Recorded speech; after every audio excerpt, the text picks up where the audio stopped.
দেন dinner আমরা করতে চলে যাব। ডিনার শেষে আমরা আমাদের একটা জায়গা আছে মাল্টিপারপাস, এখানে আমরা আড্ডা দিই।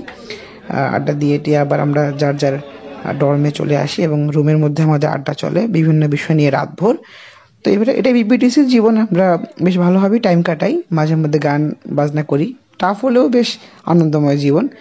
তো এই পর্যন্তই আজকে আমাদের কথাবার্তা। একটা গান দিয়ে আমাদের এই বিপিটিসির আজকের এই সম্পর্ক একটু শেষ করছি।